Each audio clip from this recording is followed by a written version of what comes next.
से Okay. next question नहीं है। आप सबको मेरा सादर प्रणाम, नमस्कार। मैंने अपने जीवन में कई प्रेस कॉन्फ्रेंसेस किए हैं, इंडिया में, बाहर देश में, लेकिन आज का प्रेस कॉन्फ्रेंस विशेष है क्योंकि मेरे शादी यूएस से जाने के बाद फिर से फिल्म जगत, एंटरटेनमेंट इंडस्ट्री में जो मेरा पुनरागमन होने वाला है, उसका ये पहला प्रेस कॉन्फ्रेंस है।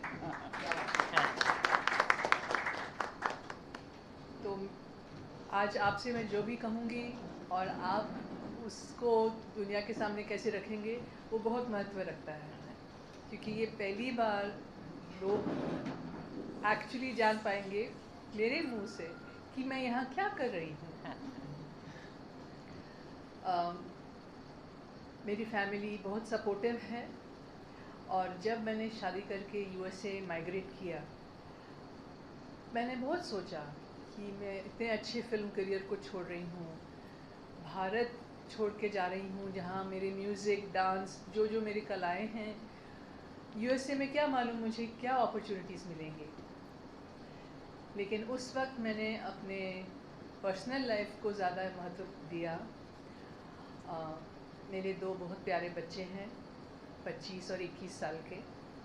अभी वो बड़े हैं और मेरा पूरा परिवार जानता है कि मैं दीवानी हूँ कला की।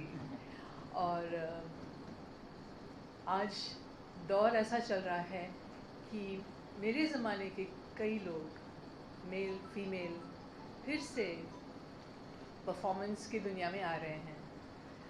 और ये मेरा पैशन है, डांस, एक्टिंग, म्यूज़िक वगैरह। तो मैं भी आ गई। भारत देश की जो मिट्टी की जो खुशबू है वो मुझे फिर वापस खींच लाई है। और मैं यही चाहूँगी कि ये जो यात्रा मेरी रहेगी, ये सेकंड इनिंग्स जिसे आप बोल सकते हैं, मैं बहुत उत्सुक हूँ जानने के लिए कि आगे आगे क्या होता है। अपनी तरफ से मैं हर माध्यम को अपनाना चाहती हूँ, वो बड़े पर्दे पे क्यों ना हो, टीवी क्यों ना हो, वेब क्यों ना हो, स्टेज क्यों ना हो, हर हिसाब से मैं कदम आगे बढ़ाना चाहती हूँ। और वो बढ़ाने के लिए लोगों का ये जानना ज़रूरी है कि मैं वापस आई हूँ। और फ़िलहाल मैंने पुणे को अपना होम बेस बनाया है, मैं यहीं रहती हूँ। और बम्बई से कई अलग अलग किस्म के ऑफ़र्स आए हैं। सबसे पहला कौन सा अटेम्प्ट दर्शकों के सामने आएगा वो मैं खुद नहीं जानती, पर आप लोगों का सम्मान जो आप मुझे दे रहे हैं आज यहाँ आके, ये बात आगे खबर के तौर पे फैलाया जाए तो बहुत बड़ी बात होगी कि मीनाक्षी इज़ बैक। मैंने टेलीविज़न और वेब सीरीज़ के ऑफ़र्स आए हैं, इंटरेस्टिंग कहानियाँ हैं। मैं समझ गई हूँ कि अब मैं एक अलग किस्म की इंसान बन चुकी हूँ, मेरे एज के हिसाब से, तजुर्बे के हिसाब से। तो मैं थोड़ा सोच समझ के ही आगे कदम उठाऊँगी कि कौन सा पहला आएगा लोगों के सामने। पर एक मेरी एक कला है, मैं नहीं कहूँगी कि मैं बहुत बेहतरीन हूँ, लेकिन मैं गायक भी हूँ। तो उसको लेके कुछ ऐसे क्या बोलते हैं, वेंचर्स हम आगे आने वाली हैं, जिसमें आप मुझे गायिका के रूप में भी देखेंगे। और मैं उसके लिए बहुत एक्साइटेड हूँ, क्योंकि ये मेरा रूप ऑडियंस ने कभी नहीं देखा है। ये जो अनाउंसमेंट आएगी वो प्रोड्यूसर्स की तरफ से आएगी सबसे पहले। जी जी, जो लोग एक्टर बनते हैं वो पहले से ही फ्लेक्सिबल हैं, वो कोई भी किरदार निभा सकते हैं। तो मैं सोचती हूँ कि दौर भले बदला हो, भले आज तौर तरीके अलग हैं, मुझे कोई दिक्कत नहीं होगी। एक कहावत है कि अगर कुत्ते का भेष अपनाया है तो भौंकना ही पड़ेगा। मैं समझती हूँ कि जब भी कोई एक मकसद, एक गोल के पीछे जाता है तो उसमें बहुत सारी तैयारियाँ ज़रूरी होती हैं, और एक तैयारी जो काफ़ी लोग नहीं कर पाते हैं वो है मानसिक तैयारी, कि वो अपने आप को अंदर से कैसे विश्वास से भरपूर बनाते हैं, और अपने ऊपर उनको पूरा एक विश्वास होता है कि वो जो भी उनके रास्ते में आए, अड़चन आए तो उससे उसका सामना कर सकते हैं, अच्छी चीज़ें आए तो उसे और सराह सकते हैं। तो मैं कोई एडवाइस नहीं दूंगी, मैं यही कहूँगी कि we all need to work on ourselves. मैं 15 साल तक रही फिल्म जगत में, बम्बई में। आजू बाजू में सब लोग मराठी में ही बात करते थे, फिर भी अफसोस मैंने मराठी बोलना सीखा नहीं। सिर्फ कुछ वर्ड्स जानती हूँ, जैसे कि मेरी हेयर ड्रेसर किसी को जब टोक देती थी तो बोलती थी तोंड बग माकड़ा सारखा। मुझे उतनी मराठी आती है। तो मराठी फिल्म करना I don't think is impossible, क्योंकि ये भाषा मुझे काफ़ी समझ में आती है। रट्टे मारने पड़ेंगे। पर देखिए ना, इतनी नॉर्थ इंडियन लड़कियाँ या अब्रॉड में रहने वाली लड़कियाँ आके साउथ की फिल्में कर रही हैं, जब उनको इतना भी नहीं मालूम तमिल का। सो आई एम कॉन्फिडेंट, अगर अच्छी फिल्म मिलेगी, अच्छा डायरेक्टर मिलेगा, तो I will be able to do it. आज आप लोग जब मुझे देख रहे हैं यहाँ, I am looking like a person of my age. शादी हो गई है, बच्चे हो गए हैं, बच्चों की शादी होने वाली है, करेक्ट। पर ऑडियंस के लिए मैं हमेशा एक सरप्राइज़ बनना चाहती हूँ। अभी जो मैं निजी जीवन में हूँ या जो मेरा पूर्व करियर में जो जो रोल्स थे, उन सब से हट के, यही तो एक्ट्रेस के लिए सबसे बड़ा एक चैलेंज होता है, और वो मैं चाहती हूँ। मैं प्रेडिक्टेबल नहीं रहूँगी, गुडी गुडी सासू माँ, sweet sweet mummy, they nice, probably उससे I will be able to make a name with that also. पर पूरे करियर में लोगों ने यही सोचा कि मीनाक्षी बहुत, she is very sweet, soft, simple, serious girl. तो मैं as an actress I want to change that image. जब मैंने कुछ अपने दोस्तों से पूछा कि आपकी क्या राय है, आपकी क्या सलाह है, व्हाट शुड आई डू, कि मैं ऑडियंस के सामने एकदम खरी उतरूँ, तो उन्होंने कहा विलन का रोल करो। जब सुभाष जी ने जैकी को और मुझे साइन किया, हम दोनों का वो दूसरा फिल्म था। Jackie had just done a special small role in Dev Sahab's film, और मैंने पेंटर बाबू विद मनोज कुमार। हम लोग एकदम नए, कुछ नहीं जानते थे। मैं एटलीस्ट डांस, स्टेज, वो सब था। जैकी ने थोड़ी मॉडलिंग की थी। सुभाष जी ने हमको ऐसे मोल्ड किया कि people fell in love with hero and our performance. Behind the scenes मैंने हमेशा जैकी को बहुत शिवलरस, उसका मुझे हिंदी वर्ड नहीं मालूम, हाँ, बहुत सभ्य, बहुत लेडीज़ को बहुत रिस्पेक्ट देते थे। और मैंने शायद ही किसी मेरे अन्य एक्टर को वो करते हुए देखा है। यू नो, दरवाज़ा खोलना कि लेडी के लिए, चेयर निकाल के रखना, उनको मतलब they should feel comfortable and happy. कहीं पार्टी में गए तो अगर भीड़ बहुत आ गई सामने से तो उनको बचा के रखना। You know, Jackie is like that, that is his temperament, that is his personality, which I like very much. Amit ji के साथ मैंने 4 फिल्में की, शहंशाह, गंगा जमुना सरस्वती, तूफान एंड अकेला। तो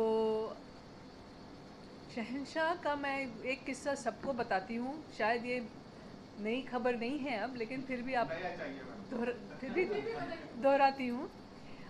सबसे पहले उनको मैंने रियल लाइफ में देखा दिल्ली शहर में।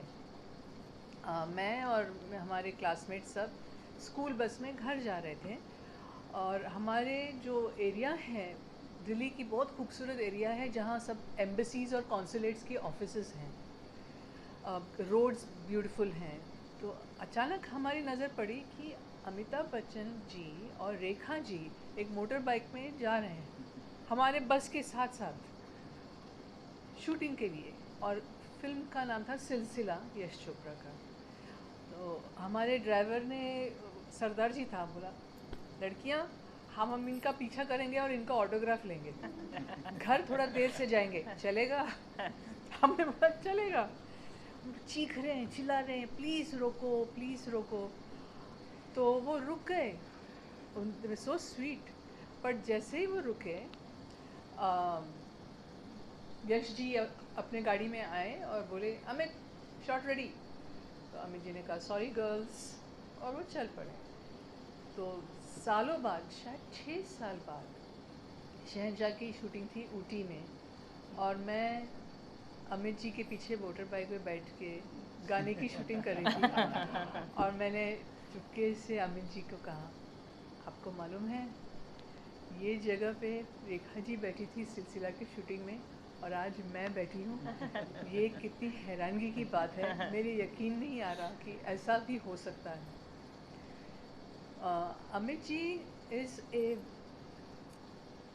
क्या बोलते हैं, उनकी जो रेंज है पर्दे पर और पर्दे के बाहर इज़ अमेजिंग। वो ऐसे इंसान हैं जो किसी भी टॉपिक पे किसी के साथ बात कर सकते हैं, और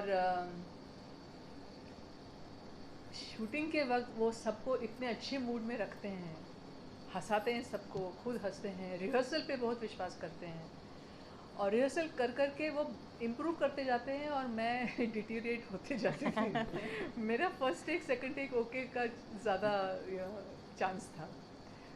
और क्या कहूँ उनके बारे में, मैं इतना, मैं am just lucky and fortunate that I got this opportunity to work with him. और आज की तारीख में उनका तारा एकदम दिग्गज है, उनके लिए मैं बहुत खुश हूँ और बहुत सा मेरा प्रेम उनके लिए। मैं सोचती हूँ कि मेरे हाथ में कुछ नहीं है, इंटेंशन है कि हाँ अमित जी के साथ ज़रूर फिर से काम करना है, पर उसका होना वो मेरे हाथ में नहीं है।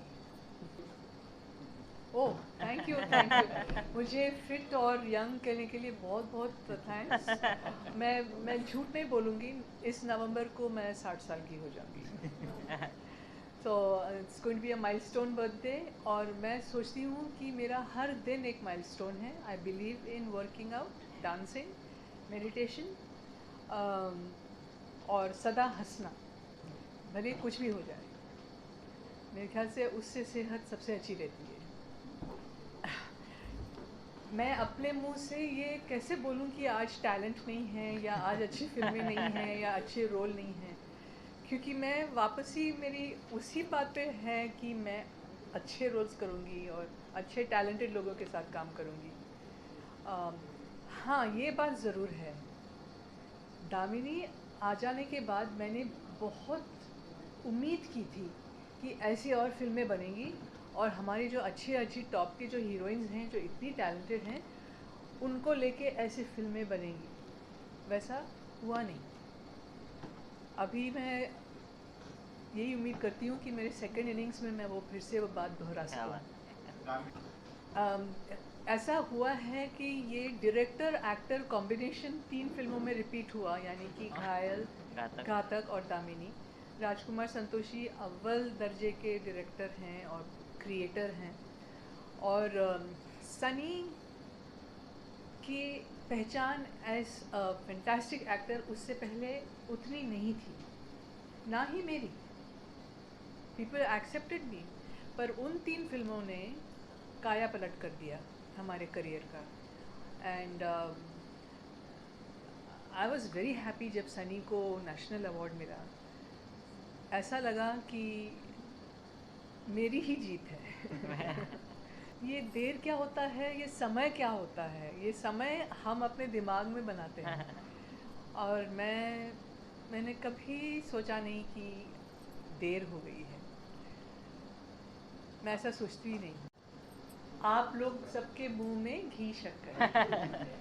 वुमन ओरिएंटेड हो या बायोपिक हो, अगर वो मेरे पल्लू में आता है तो मैं उसे बहुत खुशी से स्वीकार करूँगी। आई थिंक जो फिल्म मेकर्स होते हैं उनको इंस्पायर होना बहुत ज़रूरी है, पैशनेट फील करना बहुत ज़रूरी है कि इस एक्टर में मुझे ये बात नज़र आ रही है, ये पर्दे पे आना ही चाहिए, मुझे इसके लिए एक ऐसा रोल प्रस्तुत करना चाहिए which will just change the whole audience perception. तो आई वॉन्ट टू सी कि मैं क्या लाती हूँ, what do I bring to the table. मेरी अपनी जो एक क्या होती है अंदर से, एक मेरी जो एक इच्छा है जो मुझे यहाँ खींच लाई है इतने सालों के बाद, आई थिंक शुरुआत वो है। वो आगे कहाँ जाती है मैं नहीं गेस कर सकती, पर मुझे बहुत कॉन्फिडेंस है अपने आप पे और अपने पैशन पे। अच्छा, दो तरीके से फिल्म दुनिया को छोड़ के जा सकते हैं, एक तो पीक पे, एक तो डाउन पे। तो पीक पे जाना बेटर था आई थिंक। और जहाँ तक मेरे शादी करना और यूएसए जाना और वो डिसीजन लेना है, I think that was the best decision of my life, क्योंकि मुझे एक ऐसा परिवार मिला विच ऐसा सुख सब लोग चाहते हैं, मैं भी चाहती थी। और ऐसा परिवार जो अब भी मेरे साथ है और मुझे इनकरेज कर रहा है।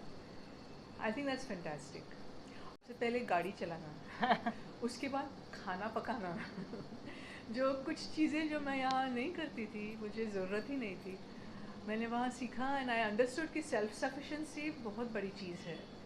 और इंडिपेंडेंस जो वहाँ मुझे मिली कि मैं कहीं भी घूम सकती थी, कोई रोक टोक नहीं था। यहाँ मैं अपने घर के बाहर भी नहीं जा सकती थी चल के। So that kind of lifestyle I got to taste which is irreplaceable. Dance मेरा पहला लव है, एक्टिंग सेकंड है। और इसीलिए जब मैं फिल्मों में थी मैंने डुअल करियर परस्यू किया ऑलमोस्ट 6-7 साल। 90s में मैं स्टेज पे भी परफॉर्म करती थी और फिल्म में भी एक्टिंग करती थी। एंड आई थिंक वो चैलेंज मैं अभी भी फॉलो करूँगी। और दो तीन हस्तियाँ हैं who have always inspired me, Asha Parekh, Vyjayanthimala, Hema Malini, जो डुअल करियर उन्होंने रखा हमेशा डांस और एक्टिंग का। यूएसए में मैंने डांस सिखाना शुरू किया। हाँ, आप सोच रहे होंगे कि इतने साल मैंने क्या किया। तो मैं टीचर बनी, और टीचर बनने का जो सुख है वो अलग ही है।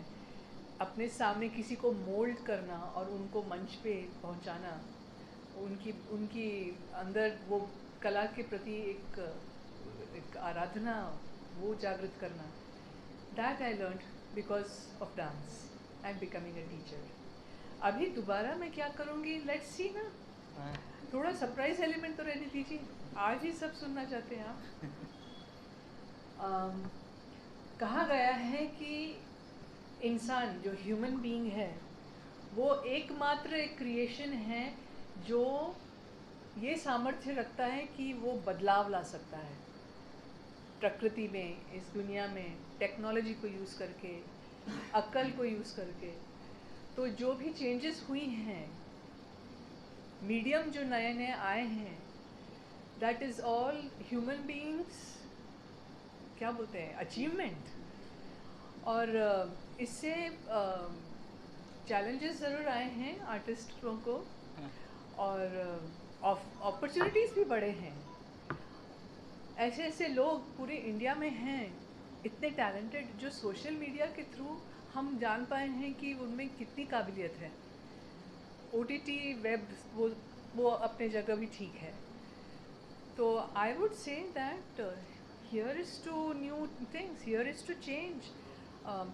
बदलाव ही ज़िंदगी है। इंडस्ट्री के बदलाव की जो हिस्ट्री है ना, वो हिस्ट्री वालों को ही छोड़ देते हैं। मैं एक्ट्रेस हूँ, मुझे एक्ट्रेस ही रहने दीजिए। जैसे कि मैंने कहा, मैं इस बात में एक्सपर्ट नहीं हूँ, मैं अभी अभी आई हूँ, नई हूँ, मुझे भी समझने में थोड़ा वक्त लगेगा कि ये जो सिस्टम अभी ये जो बन गया है ये क्यों बना है। ऑब्वियसली कॉरपोरेटराइजेशन जो हुआ है इंडिविजुअल प्रोड्यूसर्स के जगह में, तो कॉरपोरेट चलाने का जो एक पद्धति है वो बहुत अलग है और उसको फिल्म इंडस्ट्री में अभी उन्होंने अपना लिया है। तो उसमें सही किस्म का पब्लिसिटी, सही किस्म का लोगों को न्यूज़ देना, वो सब वो भी बदल गया है। मैं हिंदी फिल्में फॉलो करती हूँ, पर मैं रिव्यूज़ में काफ़ी बिलीव करती हूँ। तो जिस फिल्म का मुझे अच्छा रिव्यू मिलता है तो मैं वो देखती हूँ। और आई थिंक लास्ट फिल्म मैंने देखी थी रॉकी और रानी की कहानी, तो जिसे मैंने खूब एंजॉय किया। फुल टू एंटरटेनमेंट जो बोलते हैं ना, पैसा वसूल वैल्यू, तो that was a lot of fun. एक नाम नहीं ले सकती हूँ क्योंकि एक्चुअली आज के परफॉर्मर्स बहुत अच्छे हैं, वो इतने मंझे हुए हैं, नए नए आते हैं, फर्स्ट फिल्म में ही ऐसा लगता है कि वो काफ़ी काम कर चुके हैं। तो मैं किसी एक का नाम लेना पसंद नहीं करूँगी। चैलेंज यही है कि मुझे फिर से शुरू करना है।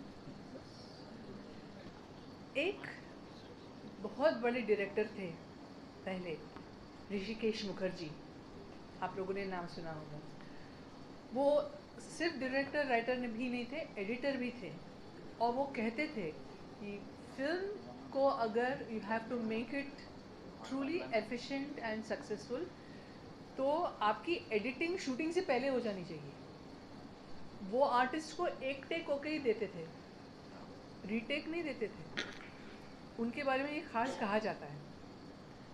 तो उस ज़माने में सब लोग कहते थे कि that is why he managed to make those kind of movies and still get a good audience and good success.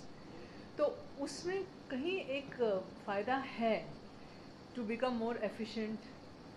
और रीटेक पे रीटेक करना, हाँ, मैंने भी कुछ ऐसे रोल्स किए हैं जहाँ मैंने बहुत रीटेक्स किए। और प्रोड्यूसर और डायरेक्टर का जब चेहरा जब मैं देखती थी तो मुझे लगता था कि मैं क्यों रीटेक कर रही हूँ। So it is forcing all of us to become more careful, efficient, focused, determined. तो ये चैलेंज तो है। जैसे मैंने कहा, मैं एक्टर डांसर ही रहना चाहती हूँ। कभी फ्यूचर में ऐसा हो गया कि सरप्राइजिंगली मैं डायरेक्टर बन गई तो मैं सबसे ज़्यादा सरप्राइज मैं हो जाऊँगी। Classical dance, not film dance and not all this popular western dance जो आजकल आप डांस कंपटीशन शोज़ में देखते हैं।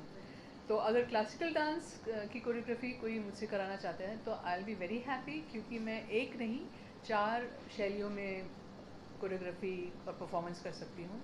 भरतनाट्यम, कुचिपुड़ी, कथक और ओडिसी, जो बहुत कम लोग हैं इंडिया में। मैं अपनी बड़ाई नहीं कर रही हूँ, मैं कहना चाह रही हूँ कि मैं इतनी पैशनेट हूँ कि मुझे लगा कि हमारे शास्त्रीय नृत्य को मुझे हर एक शैली को मुझे अपनाना है और मैं उसमें माहिर हो जाऊँ। स्टेज पे अवश्य मैं आऊँगी, क्योंकि स्टेज ही से मैंने शुरुआत की है अपने करियर की। स्टेज की वजह से ही लोगों ने समझा कि मैं एक्ट्रेस बन सकती हूँ। और स्टेज का चैलेंज जो है वो फिल्म में कभी नहीं मिलता। मुझे मेरे म्यूज़िक कंपनी ने पब्लिकली गाने से अभी मना किया है। और आपके फिल्म का आपके फिल्म का नहीं, मतलब एज पर गायिका मेरी आवाज़ को क्या बोलते हैं, सरप्राइज रखना है।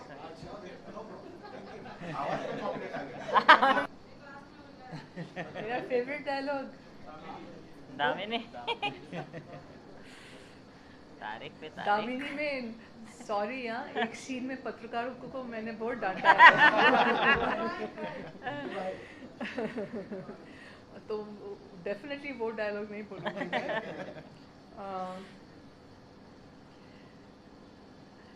हीरो का छोटा सा देखते हैं कि मैं उस छोटी उम्र में मैंने जैसे कहा था अभी मैं बोल पाती हूँ या नहीं। तुम सब पुलिस वाले एक ही जैसे हो, सुबह शाम एक ही काम, अरेस्ट अटैक, दिशाओ